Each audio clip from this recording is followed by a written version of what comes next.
How are y'all? Good, how about you? Ashley, I need to see you after service. Don't leave without talking to me, okay? What's the brother? No. Ain't nobody left. Yeah, you're here. You somebody? Thank you. We got Let's not forget at the end to pray for Eli and Eli. his mommy and the family. But the community, the Apple community lost someone today. She's secretary at Farm Bureau. Yeah, I heard about that. Her name is Teresa. Barbara. I knew her when we were children. And Okay. that was very wow, like your wow. Yeah, unexpected, just kind of a mess. What? Well, her work crew is very crushed, her family. It's gonna be. But you know what? What was that you were talking about? We're gonna talk about heaven. Okay, let's go. Yeah. I come across Thomas Kempis. He says, through levity of heart and small concern for our failings, we become insensible of the sorrows of our soul. Insensible. Where did Winifred go? She stepped out there with Georgia. Okay. Insensible of the sorrows of our soul. What does that mean? Insensible. We become callous. Calloused. We become calloused to our souls, to the sorrows of our souls. We become calloused about the future event. And I believe our world's there. You know, they don't think about hell or heaven and fire and brimstone preaching. You know, hell is very real and it's not heard of. But through levity of heart, a small concern for our failings, we become insensible of the sorrows of our souls. But oftentimes we vainly laugh when we justly ought to weep. There is no true liberty or right joy but in the fear of God, accompanied with a good conscience. A good conscience. This chapter continues with some related thoughts that we find throughout the rest of Ecclesiastes. In other words, the first half of the chapter, Solomon describes the wisdom of seeking God rather than the worldly pleasures. And in the second half, Solomon describes the temptation to sin rather than to trust God. Those two things he's talked a whole lot about, hasn't he?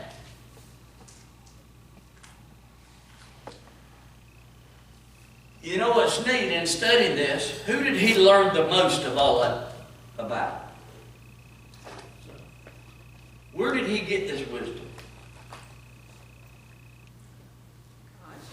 Well, God, but I mean, in looking at people, in looking at situations in his life, where did he learn this wisdom from the most? Was it looking at the other people? It was looking at himself.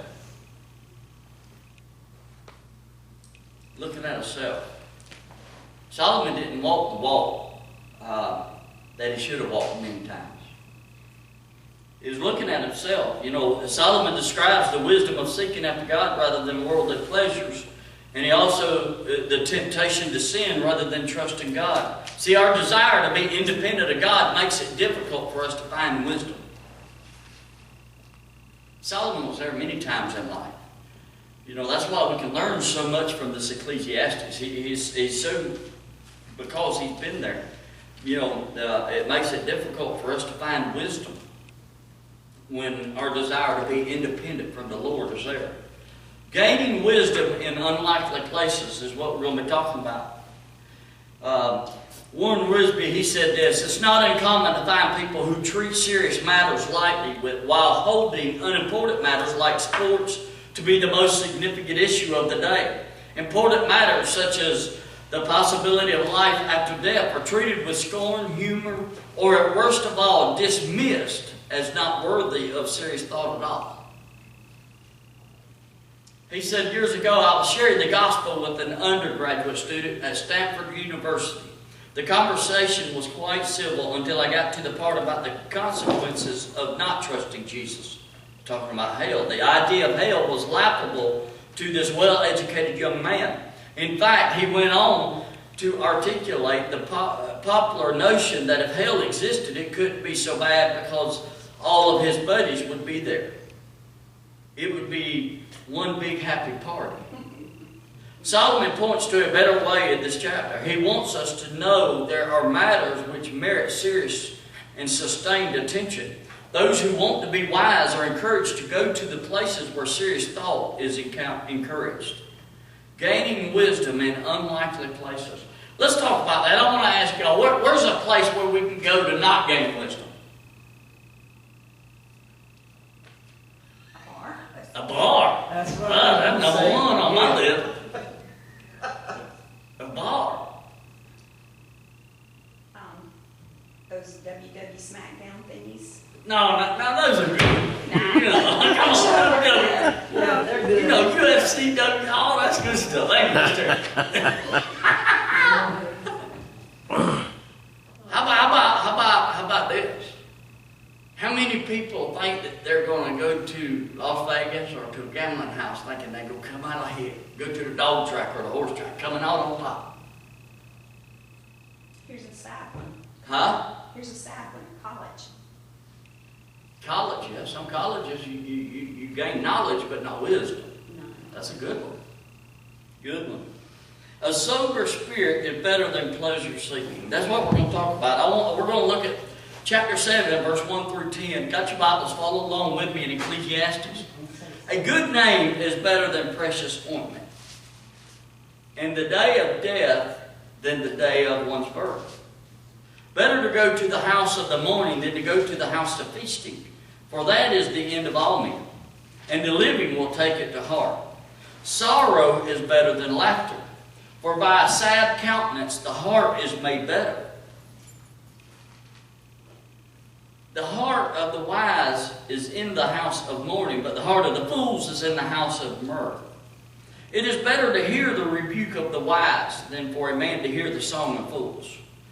For like the crackling of corn under a pot, thorns under a pot, crackling of corn, crackling of thorns under a pot, so is the laughter of the fool. This also is vanity. Without doing no more reading, crackling of thorns under a pot. What does that mean? I want to say something that you just said just a few minutes ago. Talk about wisdom and knowledge. Wisdom comes with age. Sometimes it don't. Most- I know some wise men that's Knowledge, young. yes. I know some foolish men that's old. But you're right. Life experiences usually Yeah, lead yeah. us to wisdom. And The older we I get. think the older you get too, you want more religion. You can't get enough of God when you get older. There you and go. You want to know more about Him and et cetera, et cetera. But go ahead. Sorry about that. Crackling of thorns under a pot. Well, under a pot you'd be cooking in the fire. It doesn't burn right. If How it's- many if heard? it's furnace. Okay, you're on the right track. We're going to look at that. It was neat how that popped out to me. All You know, noise, under- not much heat. Do what? All noise, not much heat. There you go. Okay. All noise, not much heat. Yeah, we're going to look at that in just a minute. You know, there's some neat stuff in the Word, and it just takes diving off in it. He says in verse 7, surely oppression destroys a wise man's reason, and a bribe debases the heart. Verse 8, the end of a thing is better than its beginning. Boy, here's some wisdom right here. Y'all listen now. The end of a thing is better than its beginning. The patient in spirit is better than the proud in spirit. Do not hasten in your spirit to be angry, for anger rests in the bosom of fools. Verse 10, here's one that we all need to take to heart.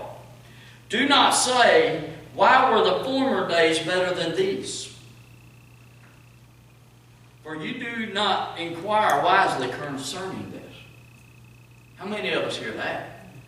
Remember the good old days. We've always done it that way. The good old days. For you do not inquire wisely concerning this. When you go back and thinking about, I remember, man, those were the good days. Well, they were good then. You know what? Today's days are good. They're still good. They really are. Even in the midst of all of the stuff we're in within our country and the junk that's going on, we're still in good days. God is still showing out right now. Amen. You know, a sober spirit is better than pleasure seeking. Certain places and people stimulate the pursuit of wisdom. Certain places. We talk about places that don't stimulate wisdom. What's the place that does? Church. They're in church. Sunday school. Church. Wednesday night. Sunday school. Our babies love Sunday school too. Yep. I must be a baby because I love it. What's another place that does? I'm looking for something in particular. That our world's, huh? I was just saying, sitting beside a quiet stream. Sitting beside a quiet stream. Well, that's relaxing. No, you think. You can think deep. You can think deep. Amen. God's word when you get into it. God's Word. Meditating on it, prayer. We lived up in Tennessee, and how many kids did the Mennonites have next door at the dairy? About 8. yeah. You talking about a beautiful thing. They had 9 before. You know, they had 9 before we left. A beautiful thing when you walk up there to their doorstep, and the daddy and the mama is in the floor of the living room, and all of us dressed just alike. All the boys dressed alike, all the girls dressed alike. And they all sitting in a circle, and the daddy's sitting there with his Bible. You talking about pouring wisdom into, that's where it's supposed to take place right there. That ain't the church's responsibility. It's the family's responsibility to do that. And I missed the mark as a parent so much. I really did. And I'm trying to make up for it now without pushing. How many's ever been there? Huh? How many's ever been there? I noticed the other day, Brother Joe, you didn't come get in our conversation. I noticed that. And there was probably a reason for that. You know. But what a place to gain wisdom. For a dad to sit there with his wife and 8 kids and to be teaching them the things of the Lord. In the living room floor. After they done milked 400 cows. They come in, they stink like a maid, you know. Certain places and people stimulate the pursuit of wisdom. So verse 1 said this. It said, a good name is better than a precious ointment. Let's think about that. What are they talking about there? Are they talking about the physical name? The name, you know, my name, Troy. Reputation. Reputation. The character of who you are. The integrity of a man is what it's talking about, or a woman. You know, there's something far greater than the riches. Material prosperity buys things like precious ointments, but they do not last. Ointment smells good, gives a pleasant impression, but it evaporates quickly. But a good name lasts forever.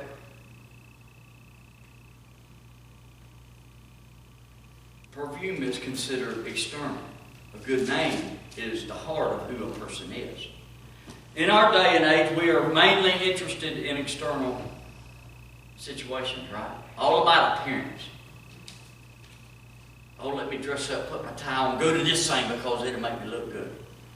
You know, really we've become, even though we're not, the society as a whole, even though not all of us are politics, but we all kind of politics. People work harder to make a good impression. Yep. Than to just actually be a good person. There you go. But Rachel said, people work harder at making a good impression instead of just being a good person. Amen. Just be it. Just be who God's called you to be. That's good right there. I might just steal that. Sometimes that's That's a hard. wise woman right there. Yeah, I've got a wise wife. I really do. You know, fame and popularity have replaced genuine integrity, character, heroism. Who's the heroes of the world?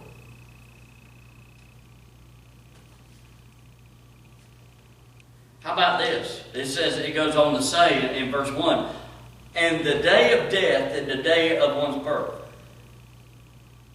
A good name is better than a day of death and the day of one's birth.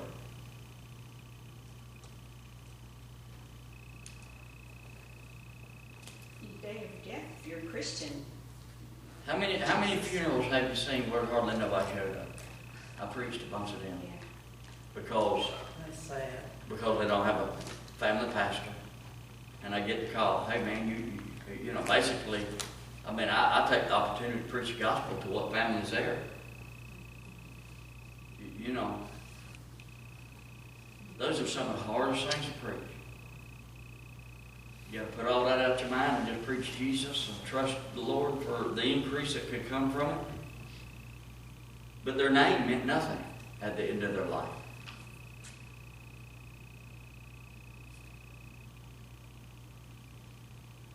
A good name is better than precious ointment, and the day of death than the day of one's birth. Better to go to the house of mourning than to go to the house of feasting. You know,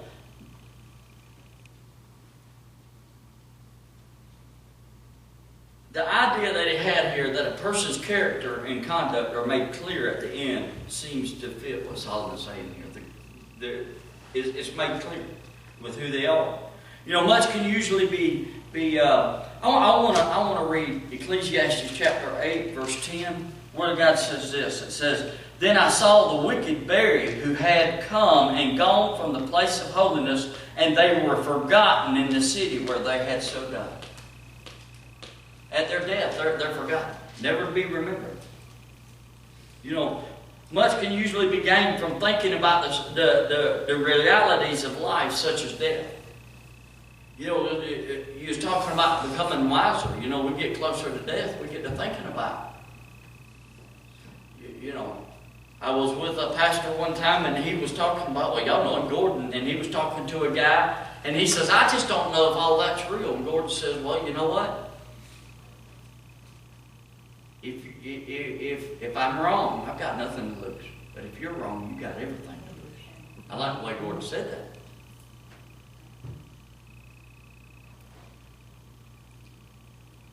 Some people, such as a guy, Fred, he was a professor. He said, can have a morbid fascination with dying and death. This is what this is what he's saying. Solomon is saying that it's better to go to a funeral than a wedding. He's saying that a funeral is more enjoyable. Is that what he's saying? How many enjoys a funeral?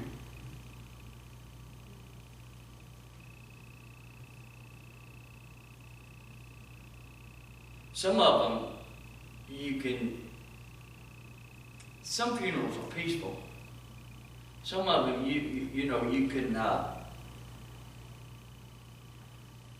after long suffering, you can let your hair down.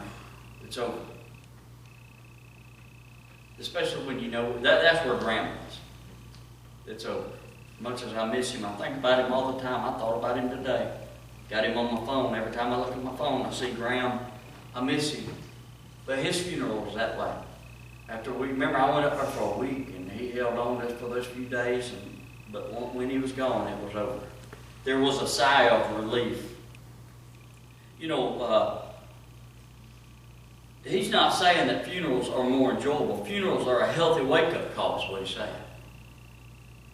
Hey, that's a chance for us to realize every man's dying.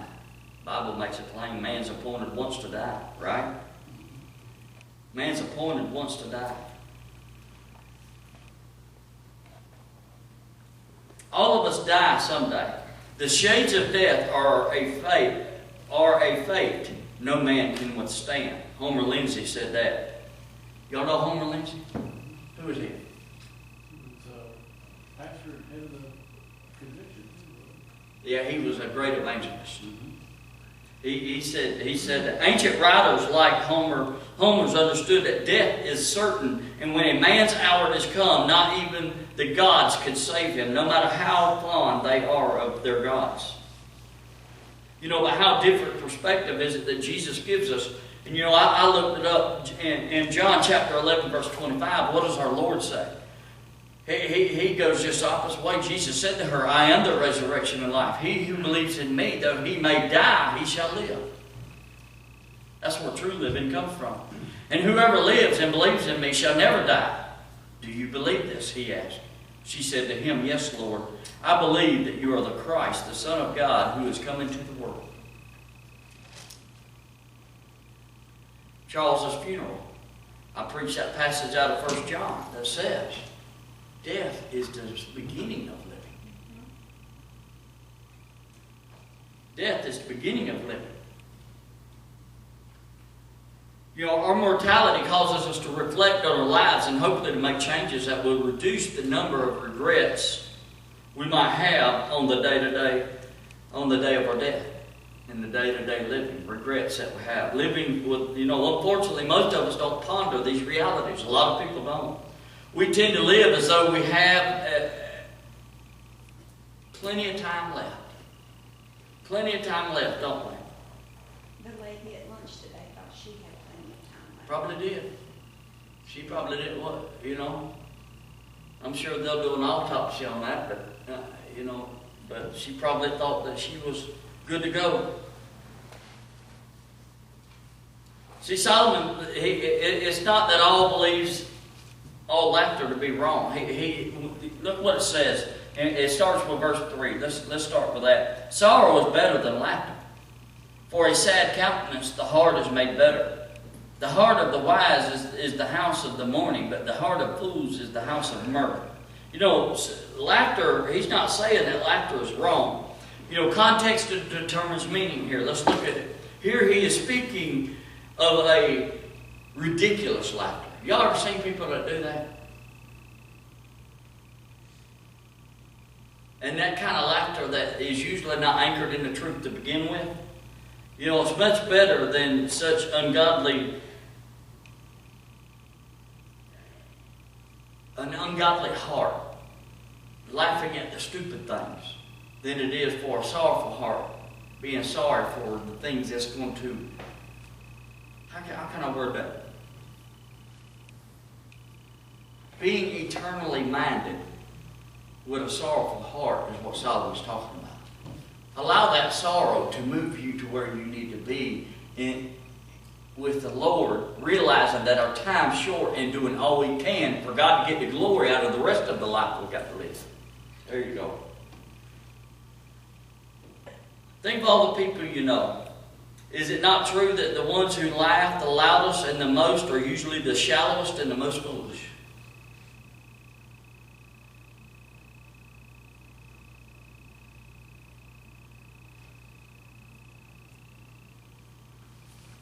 As I thought about that, I pondered on that, I got to thinking about laughter. It's good to laugh. You know, Ecclesiastes chapter 3 said that there's a time for it. There's a time for everything. But some people hide behind that laughter and that goofiness to avoid having to face the truth. That's what Solomon's talking about here. You know,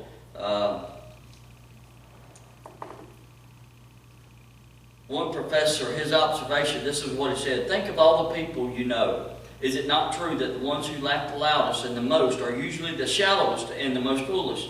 And the wisest are usually the gravest. Perhaps the wise are grave because they remember the grave. And I thought about that, you know, thinking, you know, the wise thinks about and he learns from the house of mourning, while the fool is only concerned with to remain where laughter resides. He says in verse 4, the heart of the wise is in the house of the mourning, but the heart of the fool is in the house of the mirth. You know, think about what Jesus said. Blessed are they that mourn, for what? They shall be comforted.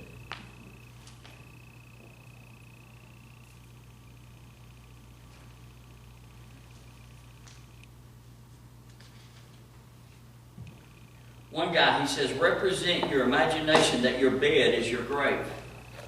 That all things are ready for your interment, that you are to have no more to do with this world, and that it will be owing to God's great mercy if you ever see the light of the sun again, or have another day to add your works of piety.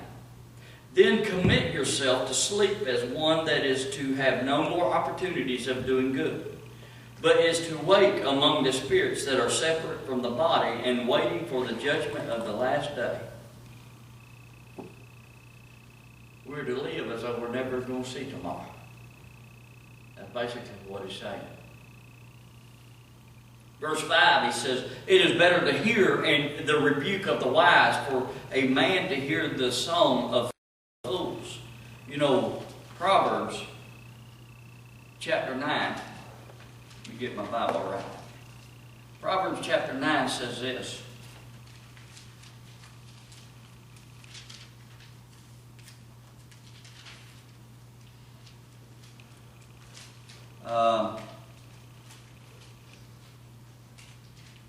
Forsake foolishness and live and go in the way of the understanding. He who corrects a scoffer gets shame for himself, and he who rebukes a wicked man only harms himself. Now, does all that make sense? Does it? And I'm fixing to go on to another. We went through that as a church. We corrected a scoffer. We rebuked a wicked man.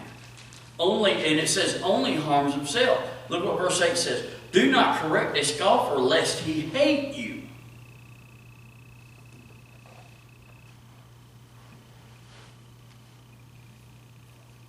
Then he says, but rebuke a wise man and he will love you. Give instruction to a wise man and he will be still wiser. Teach a just man and he will increase in learning. You know what? Being a wise person is listening to correction. Learning wisdom is not getting mad when correction comes, but paying attention to it. And he says that right here. It is better to hear the rebuke of wise than for a man to hear a song of fools. For like the crackling of thorns under a pot, so is the laughter of a fool. And now we're going to study that just a little bit. Let's look at that. The rebuke of a wise man has characteristics similar to a funeral. It is hard to experience, right?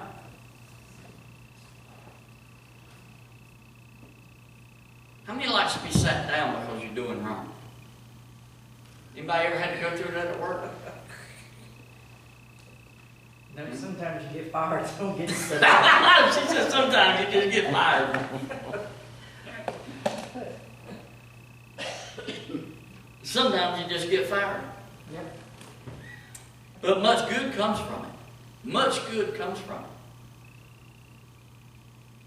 A loving rebuke is better than empty words of a fool. Fools are people pleasers who love to flatter. The fool's input is superficial song that only tells us what we want to hear. Proverbs 27:5 says. Only tells us what we want to hear. Don't tell us what we need to hear. You know, now we're getting into accountability. That's why it's so important that we hold people accountable in their wrongdoing. Because if we don't, we're just going to tell them what they want to hear, which ain't never going to lead them to righteousness.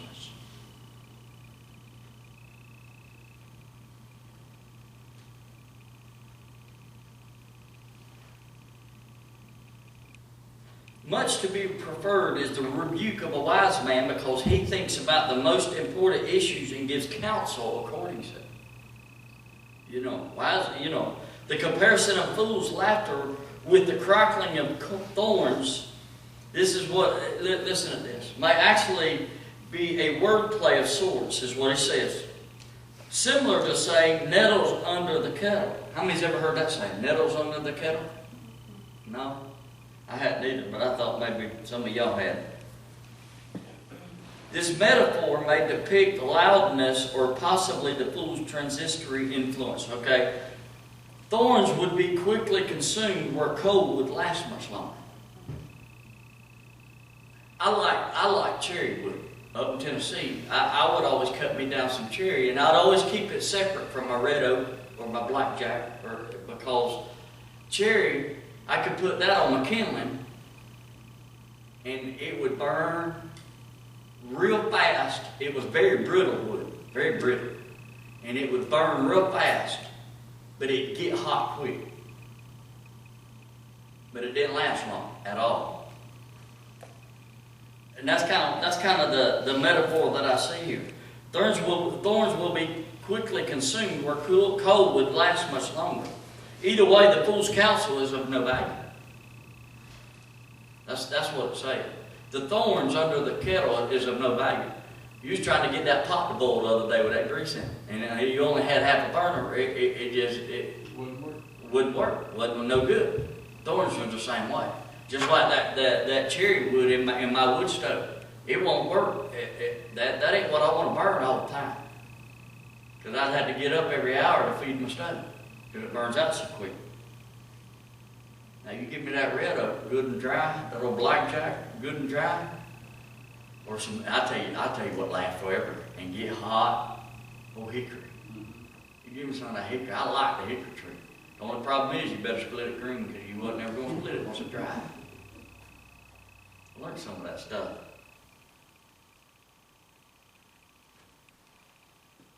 Verse 7 through 10, he says, surely oppression destroys a wise man's reason, and a bribe debases the heart. The end of a thing is better than its beginning. The patient, think about that. A bribe debases the heart. As I thought about that in my own life, I had a situation in my own life where somebody was starting to hold something over my head. And in holding that over my head, if I would have allowed to stay in that situation, I would have had to come under what they wanted me to do all the time. They were bribing me. And I couldn't, I finally had to do away with the situation.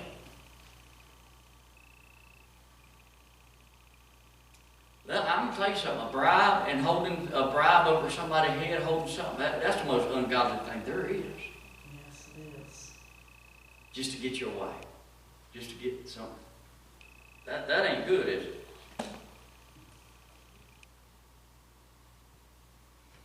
The following 4 verses explain several things which can prevent a person from living according to God's wise plan. And we're going to look at it. Injustice and the love of money have a disastrous effect on an otherwise noble life, a good life. Injustice can confuse and anger us with questions such as, where is God in the midst of the trouble? Where is God? Why? God was real. Why is this happening? Money can lure us into the deception that the good of life is attainable apart from God. Money can fool us that way. Verse 8 warns us against the desire of immediate gratification. It says this, the end of the thing is better than its beginning. The patient in the spirit is better than the proud in the spirit. Better than the proud in the spirit. In a world where we have instant everything. Instant everything, don't we? We can't be warned enough of this. Instant everything. Rachel, Brother Tim, Rachel come home with them canned biscuits. The pop kind. The womp ones. I grabbed that old biscuit can and I walked out there to the back door and I throwed it out in the yard. I walked back in, I grabbed that Crisco and I grabbed that flour and I throwed it up on the counter. I said, there you go. Y'all believe that? No. No.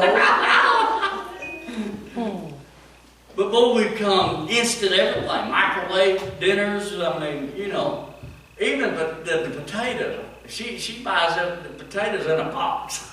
It's a powder. Don't you? You use them sometimes. They taste pretty good. Yeah, I eat them. If she picks I'd up rather the eat that than a bowl of cereal.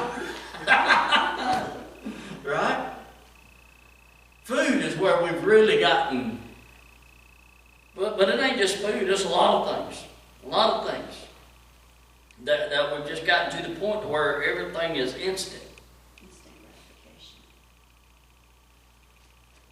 Waiting on God to bring true satisfaction is something that is a major theme of the Bible. And that is something that we can't instantly get. We can't instantly get that. Waiting upon the Lord. I preached that not long ago. We shall mount up like wings as eagles when we do that. Peace be still and know that I am God. Sometimes we got to just stop life and realize what God's trying to get our attention with. And sometimes He won't reveal it until we do stop.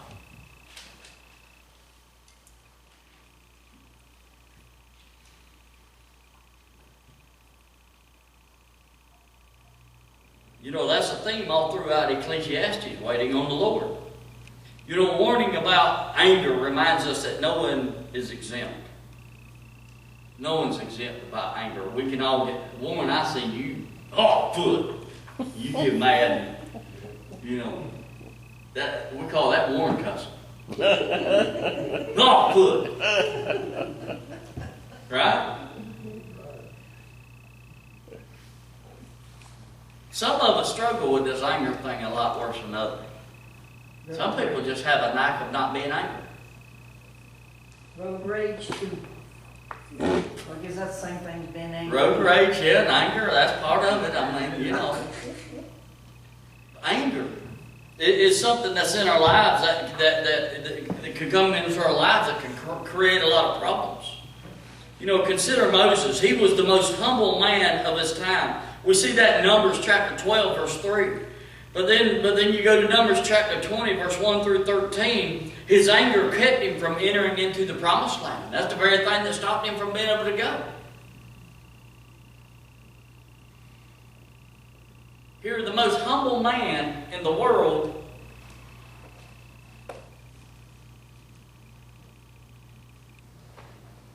you know, if Moses, at that point, I guarantee you, if Moses could say, you know, if I could have a job, tell you what, this would be my job. Welcome to Walmart. Welcome to Walmart.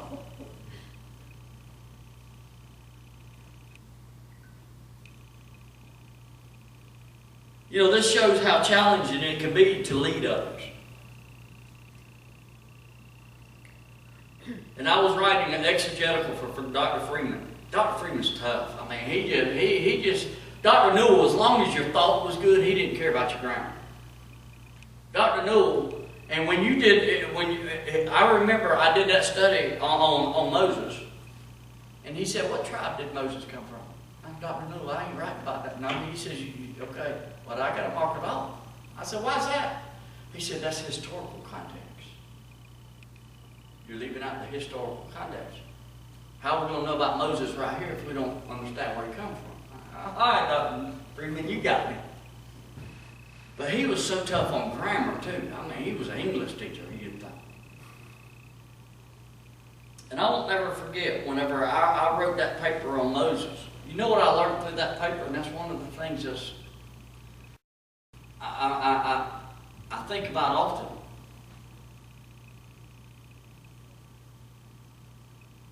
I want to be careful how I say this, but I want y'all to understand where I'm coming from. God taught me through that paper and through Moses that if the Lord ever plants me somewhere, it needs to be the Lord moving me to another place. It don't need to be me running from something. It needs to be me going to something. That's right. I learned that through that paper. So, and here's why. Moses got mad many times with people in Israel, didn't he? How often did he throw out resumes to, hey, God, I'm tired of this bunch. I want to lead another. I don't believe God's in that. I do not believe God's in that stuff right there. You got to take the bunch you got and keep them moving. Amen? Amen. That's what Moses had to do. 40 years he had to deal with the most hard-headed bunch that they ever was. Do y'all realize how close they were to the promised land during that 40 years? Right on top of it. How many miles? Anybody know? It's surprising. It's within 100 miles. No. 40 years they wandered. They was right there at it. All because of the hard-headedness. But Moses led that group through that. He led them through that. But it shows how challenging leading. Ungodly anger is a warning sign that shows we no longer believe God is sovereign or good. In this deal with our land, not knowing where we stood with this and how in the world did this even come about. I figured it just, I called Brother Gary Richards and asked him, well, what do you know about that, from back when you was there? Brother Gary said, well, I was told it was donated to the church and we just owned it. I said, was that ever verified that you can remember? No, didn't know we needed to. I just thought they knew what they was talking about. You know, he came here in 1993, so, you know, that's a long time to not really know about a situation. And maybe at one time it was. But thanks be to God, you know, all that worked out today. Judy found a quick claim deed that just hadn't been recorded. That was sitting there almost in a dangerous situation, but God worked us through it. God brought us to it, and He worked it through. Yeah, and so we're in good shape now, and we have all that. I got it all in the filing cabinet. We can go in there, somebody comes up here, they come up here to tell you that we don't have our ducks in a row, you say, no, come follow me. We got our ducks in a row. We can put our finger right on it now. And that's a blessing. That's a blessing. You know, it's just Moses. Man, he had to deal with some stuff.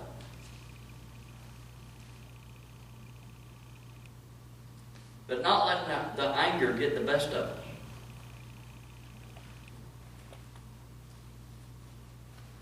Those who trusted these two qualities of God can rest in Him even when life's unfair. Talking about the sovereignty of God and the goodness of God.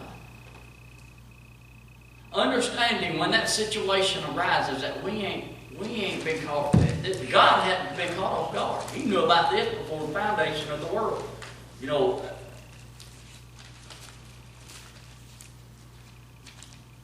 even when life is not fair. And y'all help me with a Bible character who had an unfair life for a long time. Job. Who? Job. Job, he had it for a short time. But I'm talking about somebody for a long time. Had an Well, Joseph. Yeah. Joseph. He's a great example in this regard. He was able to forgive his brothers because his unswerving belief. He refused to not believe in God, even though all this stuff happened. And he knew God was sovereign, and he believed in the goodness of God, even though he went through all the mess he went through. He never once lost it. In Genesis chapter 45, Joseph. Verse 10. You know, the last warning in this section is very common. Do not say, why were the former days better than these? For you do not inquire wisely concerning this. He's not saying that it's not good to reminisce. He's not saying that it's not good to keep our memories. But what he's saying is don't sit in life with where you are, regretting the fact that you ain't back in the old days. So many churches today can't move forward because they're still trying to live in the past. That was the problem with probably 98% of the churches me and you went to preach at for 2 years.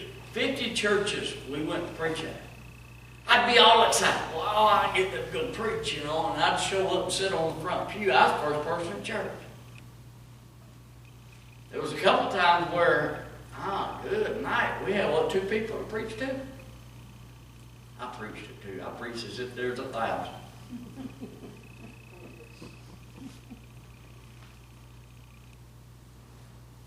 God was getting you ready for us, brother. Abraham and Sarah waited a long time for God to get this job. Yeah, a long time. To the point where they didn't give up. Didn't Sarah laugh? She did. How many of us though would probably do that? Come on. She waited that long. When they get that age, you probably laughed. Well, if God looked at me and said, you're going to have a baby tomorrow, I would be like, Yeah. sorry, I just would. Yeah, that'd be funny, you know. Patricia and Winifred and Miss Dottie, you know. Miss Dottie. Y'all can understand her laughing, can't you? Yeah, I mean, She was older than I, so. You know, the elderly person who derives little joy from the present and talks constantly about the good old days is a sad person. That's a sad person. They've lost their joy. And it's heard so often in places like retirement communities, church is full of it. Oh, I remember one day. Well, you know what, amen. Let's not forget those days, but let's move forward now. I'll never forget, one of the men's conference, or pastors' conference I went to with Johnny Hunt. He said the pastor that can deal with the changing world today and change with the world is the pastor that's going to be successful. The one that tries to stay with the same, he said, you're never going to move a church forward that way.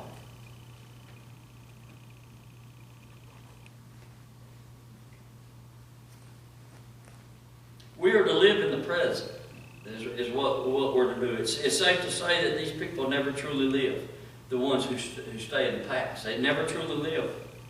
A commentator said this: the Bible does not commonly assess the present in terms of the past, but much more typically does so in terms of the future, with all its potential for change. Those who insist on harking back to the past often impose burdens on those who live in the present, from which they cannot escape.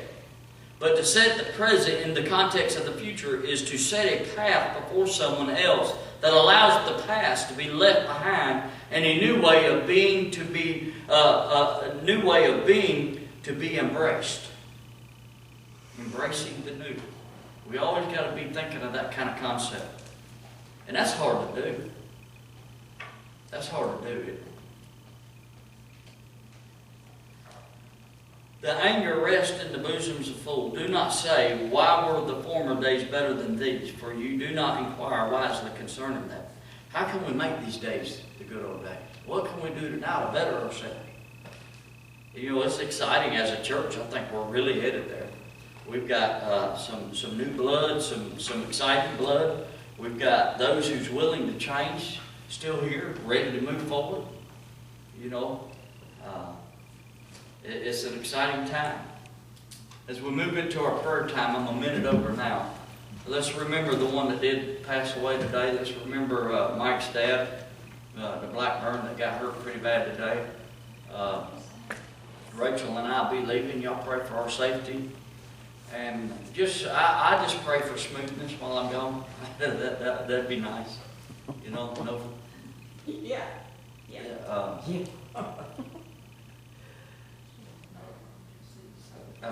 I can't wait till, I'm excited to go up here. We're going to see some of my college buddies, Mark and Melissa. They was at the Baptist College. They're teaching in a Christian school up there. I'm going to be able to hang out with him for a day and come back and go to church with Dolores. But boy, I can't wait for the day that we get to the cabin. And I bought me some big old bad Robbie ribs. Kind of deep sea stuff. Oh, yeah. Because I'm going to North Stand. And I'm going to try to, right now they're catching 80-pound catfish out of it. I want one of them. Fish fry. Fish fry. Yeah, us ladies will bring all the side dishes. But it's just going to be a joy to be able to do that. And know that we're going to miss you. Pray for us on a trip. And we'll be praying for y'all while we're gone. As y'all hear, Brother Lewis will be here. He'll do you a good job. And next Wednesday night, I talked to Joe, so he's going to be prepared there. Christy and the girls are going to be staying at the house, taking care of Kipper and Junior. Anything else? Warren, you got any prayer requests? Yeah, just pray for me. Something is still hard. Yep. Through the hardness of just dealing with life. What happened, Yeah, we'll do that. We'll keep you lifted up, okay? Know that we love you. Let's go to the Lord. Father, we thank you for this time to come together, Lord, to learn about, life in general and just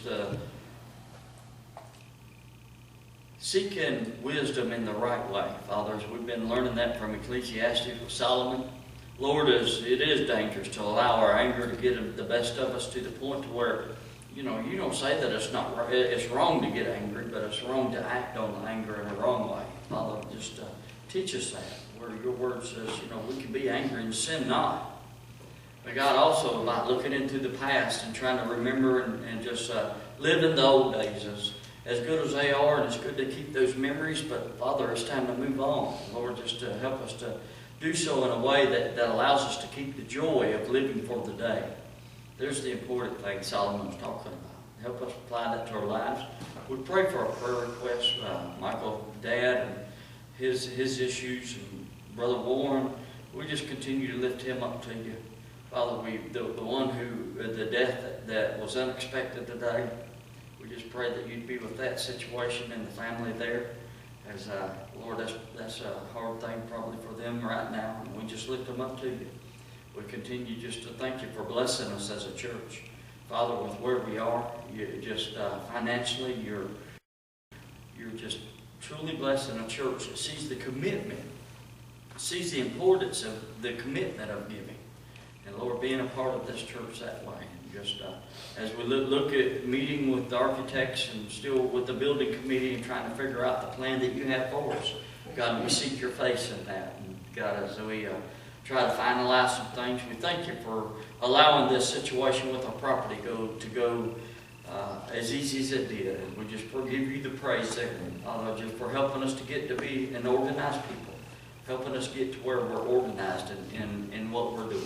We just thank you there. We love you, Lord. We know you love us too. And we just ask all this in Jesus' name. Amen. I'll leave those announcements up there, Brother Joe.